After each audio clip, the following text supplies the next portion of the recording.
है या ना, प्रयास करना, संघर्ष करना आपका और मेरा कर्तव्य जो लगातार हम कर रहे हैं। तो 1 लाख भर्तियों की हमने सफलता पाई है, लेकिन जिस व्यक्ति ने मेरी पे लाठीचार्ज किया वो निलंबित हो, उसके लिए अभी भी संघर्ष जारी है। अभी भी 20 दिन से उनका त्याग जारी है और 3 मार्च से वो लिक्विड भी मैं त्याग दूंगा।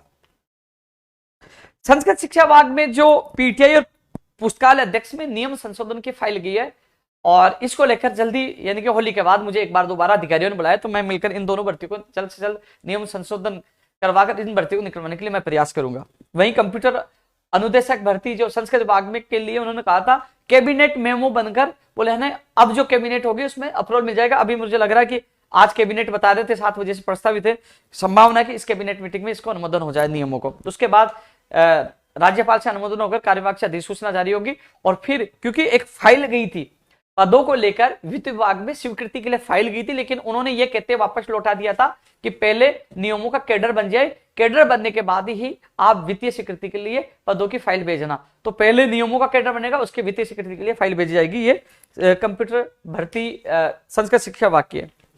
इसके अलावा साथियों स्कूल व्याख्याता भर्ती परीक्षा परिणाम, साथियों मैंने जब शिक्षा मंत्री जी से फोन करवाया था, जब अभ्यर्थी थे सचिव साहब से जब उस समय बात हुई थी, तो साहब उन्होंने कहा था कि मार्च महीने में परिणाम जारी कर देंगे। और अभी कुछ दिन पहले जब मैं आरपीएससी के जो डिप्टी सेक्रेटरी आशुतोष जी से हम मिल के आए थे, उन्होंने कहा था मार्च महीने में यानी कि 2nd वीक तक परिणाम आना शुरू कर, पहले फर्स्ट के लिए कहा लेकिन 2nd वीक तक परिणाम आना शुरू हो जाएगा मार्च के। तो उन्होंने कहा मार्च महीने में पूरे परिणाम जारी हो जाएगा। जब हम मंत्री जी से फोन करवा चुके हैं और मैं खुद मिलकर आया, उन्होंने मार्च महीने के लिए कहा। हालांकि कई अभ्यर्थी चाहते हैं कि मार्च महीने में परिणाम आना ही चाहिए, कई लोग अफवाह फैला रहे हैं कि अप्रैल में जाएगा। तो मेरी देव चौधरी और राम प्रताप चौधरी दोनों से बात हुई है, तो वो 13 मार्च को वहां आरपीएससी के सामने महापड़ाव डालने वाले हैं, क्योंकि वो चाहते हैं मार्च महीने में तमाम विषयों के परिणाम जारी हो जाए, जिससे क्योंकि 3rd ग्रेड भर्ती परीक्षा के परिणाम जारी होंगे उससे पहले इसका परिणाम जारी हो जाए। जिन लोगों का चयन 1st ग्रेड में हो जाएगा वो 3rd ग्रेड में नहीं जाएगा, कई अभ्यर्थियों को वहां फायदा होगा, वो भी चाहते हैं। तो इसलिए जो तमाम लोग ये चाहते हैं कि 3rd ग्रेड से पहले स्कूल व्याख्याता भर्ती परीक्षा का परिणाम आए, तो वो 13 मार्च को आरपीएस अजमेर के बाहर वहां पहुंचे, वो 8 मार्च को वहां जाकर परमिशन कलेक्टर महोदय जी से परमिशन ले लेंगे स्कूल व्याख्याता भर्ती परीक्षा परिणाम को लिए। इसके अलावा जो 2nd ग्रेड के अभ्यर्थी भी सवाल उठा रहे हैं, देखो साथियों आपने देखा कई लोग मुझे कहते हैं कि उपेन्द्र यादव 2nd ग्रेड के अभ्यर्थियों की मांग क्यों नहीं करता, उपेन्द्र यादव ने 2nd ग्रेड अभ्यर्थियों के साथ उनके साथ न्याय के लिए क्यों नहीं लड़ा। तो उन लोगों को मैं कहना चाहूंगा साथियों, आप घर बैठे ट्वीट और मैसेज करना आप लोग आसानी से आप 1 मिनट में कर देते। मैंने भूपेंद्र सारण सुरेश डाका के बारे में पूछा, मैंने कहा कि वो बस में कौन कौन बैठे थे उनका खुलासा होना चाहिए, सीबीआई जांच। और क्या मिला पता है आपको? 7 फरवरी को लाठी मिला, लाठी चार्ज हुआ, बदसलूकी की गई और मुकदमा दर्ज कर दिया। मुझसे जितना प्रयास हुआ मैंने किया, लेकिन वो नहीं चाह रहे, नहीं कर रहे।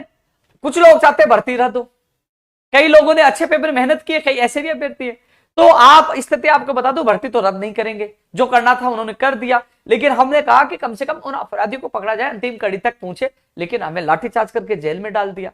इससे ज्यादा उपेन्द्र यादव क्या प्रयास कर सकता है? यार लाठी खा रहा है, जेल में जा रहा है, और इससे ज्यादा आप कर पाओ तो एक बार आप आरपीएससी जाकर देखो, फिर पता चलेगा कैसे संघर्ष किया जाता है।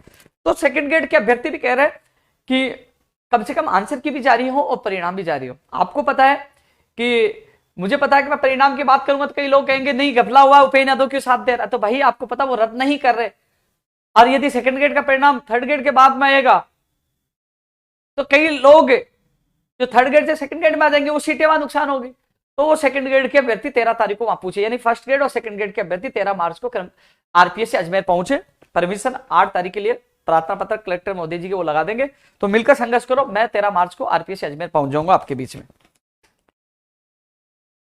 इसलिए मंत्री जी ने भी कहा है और सचिव साहब ने कहा था, मैंने भी किया, लेकिन फिर भी प्रेशर रहे, आप वहां जाके बैठ जाओगे, अब तो फ्री हो गए ना, कोई एग्जाम भी नहीं है, तो कहीं ना कहीं वो इस महीने में परिणाम जारी कर दे, क्योंकि 3rd ग्रेड भर्ती परीक्षा का परिणाम मार्च के अंतिम सप्ताह या फिर ज्यादा अप्रैल के 1st और 2nd वीक तक जारी हो जाएगा। मैं कह रहा हूं काम अब शुरू हो चुका है, भी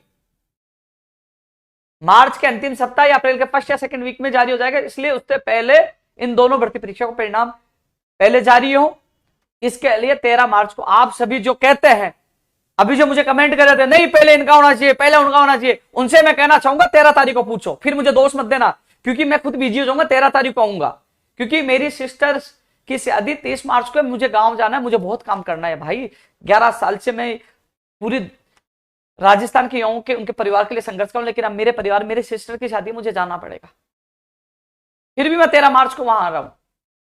तो आप लोग पहुंचिए, फिर मुझे मत कहना कि पहले उनका परिणाम हो गया साहब, सीट का नुकसान हो गया, उसके जिम्मेदार आप लोग होंगे। तो 13 तारीख को आप सब पहुंचे, मैं साथ देने आप लोगों को कहूंगा।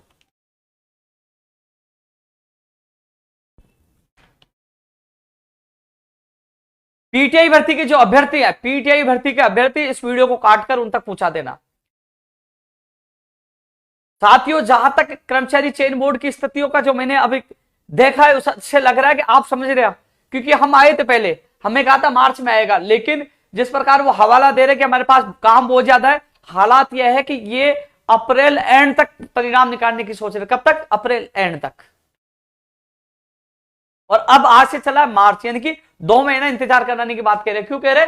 कि हम लोग इनके सारे दस्तावेजों की जांच करेंगे, हमारे पास समय कम है, कई चीजें निकल कर आ रही है। तो आप लोगों को मैं कहना चाहूंगा कि आप लोग 3 मार्च को सुबह 10 बजे कर्मचारी चयन बोर्ड अधिक से अधिक संख्या में पहुंचे, जिससे आप लोगों का परिणाम, क्योंकि आपकी भर्ती अब प्राथमिकता, क्योंकि लाइब्रेरियन का उससे पहले होली के बाद जारी हो जाएगा, बचा आपका परिणाम, फायरमैन का कल परसों जारी हो जाएगा। तो कम से कम, क्योंकि सीईटी, ग्रेजुएशन सीईटी 12वीं लेवल की, उनका परिणाम बाकी है, तो इसलिए 3 मार्च आपके लिए महत्वपूर्ण है। मैं भी 13 मार्च के बाद गांव चला जाऊंगा, मैं भी बिजी हो जाऊंगा।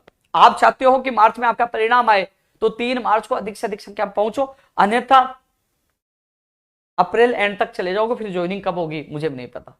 इसलिए 3 मार्च आपके लिए महत्वपूर्ण है। सुबह 10 बजे कर्मचारी चयन बोर्ड दुर्गापुरा, 3 मार्च को अधिक से अधिक संख्या में पीटीआई भर्ती के चयनित अभ्यर्थियों को पूछना है, जिससे इस महीने में, मार्च महीने में आपका परिणाम जारी करवा सकते हैं, और वो दबाव होगा बड़ी संख्या का, और आप सबको अधिक से अधिक संख्या में आना है। आप जो पीटीआई भर्ती के जो अभ्यर्थी हैं उन तक ये मैसेज पहुंचा देना, अन्यथा ये मैंने पता किया, आज स्टेटस का पता किया, इनकी मंशा यही है कि अप्रैल के अंतिम सप्ताह तक ये परिणाम निकालना चाहते हैं।